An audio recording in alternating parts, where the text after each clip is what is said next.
Oh, magandang umaga sa lahat. In 35 days of walking for our Lakad Challenge 2025, galing La Union, papuntang Mindanao. So, in 35 days, andito lang po tayo sa Barangay Bulos, Erosin.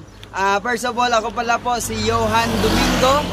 That is my Facebook page, Facebook account. And the Facebook page is The Becky Rumor 9.0, mga ka-rumors. And then, yun nga, in 35 days, andito lang po tayo sa Barangay Bulusan. Then, nakwenta-kwenta ko yung, kwenta ko yung lakad ko kagabi.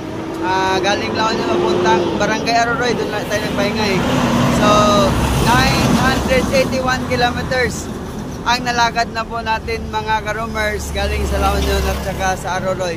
So, magpatuloy na tayo ng lakad. And then, today, last destination natin in Luzon, dito sa Matnog. Tawid na tayo ng Samar mga ka-rumors, and thank you so much.